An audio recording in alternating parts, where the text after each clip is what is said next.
As we're talking today with you about whatever you want to talk about, we'll demonstrate whether you're moving with or against the current, this powerful current of life that was established by you even before you got here and has been added to so powerfully since you've gotten into this physical body. We want you to get the sense that your life and what you're living is what's causing your river to move as fast as it is. And your thoughts right here in the moment are what are determining whether you're moving with the flow or not. A fast-moving river that you're moving with is an exciting, delicious, fulfilling life. A fast-moving river that you're in opposition to is torturous. But we promise you, friends, you would take a fast-moving river, no matter what your position in it, every time over a stagnant pond. Now, you don't think you would, but we promise you you would. We saw you coming in. We remember the enthusiasm with which you came forth. Not one of you said, I'll go forth, I'll get it all figured out, and I'll teach others the right way to live. Not one of you said, I'll go forth, I'll see what's going on, we'll whittle all of these ideas down to a handful of really good ideas, and then we will insist that everybody else live by these ideas. Not one of you said that because you understood that the variety or contrast would give birth to the new idea, and that the new idea is the excellence of life, that the new idea is the expansion of the universe. But it is not fun to have given birth to a new idea and then to be in vibrational opposition to it. And so we can understand when we say to you, well, friends, are you enjoying the expansion of your life? That you would say, well, sort of, kind of, maybe. And we say, are you appreciating those new desires? And you say, yes. And we say, and are you especially appreciating those things you want that have not yet come to fruition? And about then you say, give me a break, you're pushing too hard. But we want you to reach the place where it doesn't matter to you if it is manifested or not, because the idea that life has caused you to give birth to it means the stream is flowing, and unless you're in opposition to the stream, you're moving in the direction of it, and that's a wonderful life.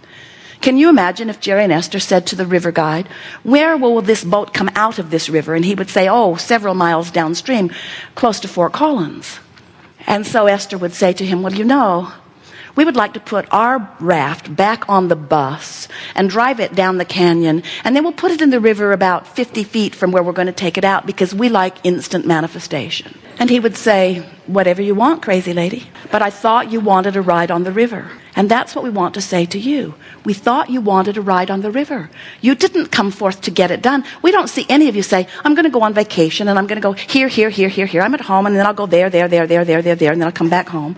We don't see any of you say, now, wait a minute. Home is my final destination, and I'm already home.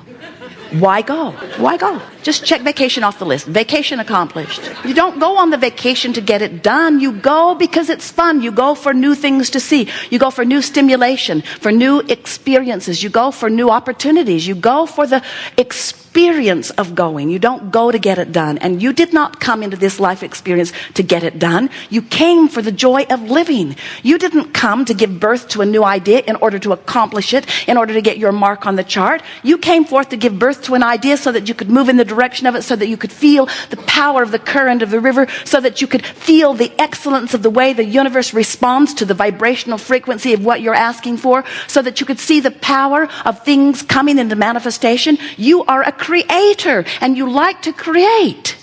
If you were sculpting clay and you say, oh, I've made this beautiful statue, isn't it beautiful? And people would say to you, and now what are you working on? And you say, nothing. I made that 25 years ago, and I've been standing next to it ever since, just pointing at it. This represents my life experience.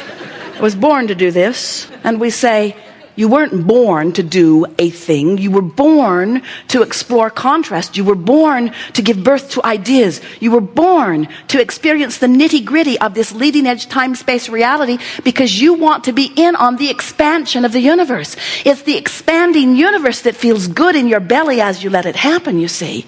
But when you expand in a way and you don't let yourself go with the expansion, then that tug of war takes place.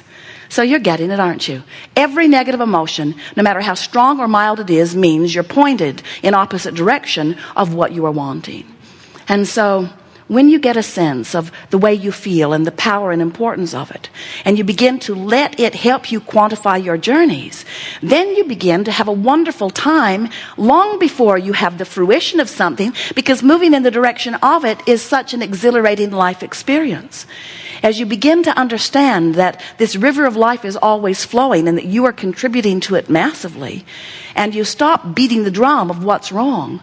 In other words, when the contrast of life helps you to know you want more money, the source energy part of you says yes, of course, and becomes the vibrational equivalent of it.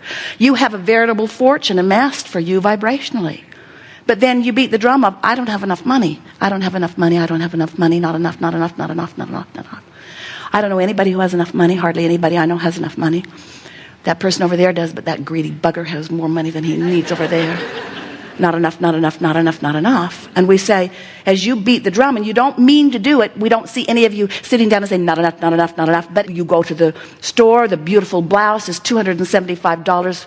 Not enough, not enough, not enough, not enough, not enough. What's wrong with them? Why would they charge so much for something? I could make that for a fraction of that if I knew how to make that. And as you focus upon what is wrong, or as you observe what is, do you know that if what is has caused you to ask for more, but you give most of your attention to what is, you don't let yourself turn in the direction of what is more. You have to begin thinking about what you want and why you want it. As you begin to imagine what it would feel like to have it, then you turn in the direction of it. And you know, you don't even have to work too hard. We just want you to reach for better feeling thoughts. If your mantra were this, I'm going to reach for the best feeling thought I can find from where I am. Not the best feeling thought I've ever thought, just the best one I can find from where I am. You would begin right away to live a wonderful life. And so, as we define all of these emotions along this emotional scale, and we think it would be a very good idea if you would replace all of these emotions with just one that you are reaching for, and that is the emotion of relief. Because it does not matter where you put your boat in the stream. If you're reaching for a feeling of relief, which means you're letting go of the oars, the stream will turn you, and in the moment that the stream turns you, you feel better. Friends, you must let yourselves be who life has caused you to become if you are to feel good. You just got to let yourself keep up with the expanded version of you. It's the eternal intention that you hold, and when you don't feel good, and it really is that simple. So there are a couple of things that we think would be of enormous value for you to remember. In fact, this is so profound you might want to write this down. I am where I am. I am where I am. But it doesn't matter where you are in relationship to this stream, because the stream's moving, and it's moving toward everything that you want. And if you'll just let go of the oars and let yourself turn in the direction of it, you will feel immediate relief. And as you are consistently turning, consistently letting go of the oars, you might have to 2,000 or 3,000 times a day. You might have opportunity to feel a negative emotion about something. And if you'll stop in the middle of it and just say something as simple as, I don't have to think about this right now. This is not my work. I'm pointed upstream. I think I'll just let go of this thought. And you would let yourself turn in the stream as you begin to get in the habit of reaching for a better thought and reaching for a better thought. Before you know it, you're flowing along in this stream, and before you know it, all kinds of things are lighting up for you. It is so exciting. Once you begin moving in the direction of all of the things that you've been asking for, opportunities that have been there all along that you couldn't see because you had your back to them begin to show up to you. And when you see something, you feel an enthusiasm toward it. You are not here with your action to make things happen. You are here to use the power of your mind, the power of your focus, the power of your vibrational offering, the power of your awareness of your emotions and your alignment with who you are. And when you come into vibrational alignment with who you are, or even when you turn in the direction of that alignment of who you are, then life begins to feel good to you. And that's what every one of you intended. You were born with this guidance system that you've sort of trained yourself away from.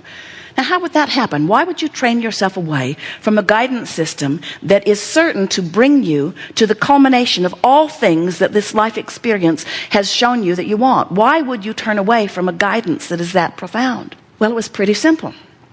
You were born to others who have forgotten, who were living a very conditional love. You know, when you see that and it makes you feel good, and you see that and it makes you feel bad, your tendency is to say, we need to control those things. We need more of those and fewer of those.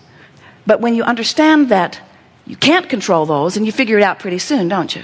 We like to say, how's it working out? You cannot control what your government is doing. You cannot control what other governments are doing.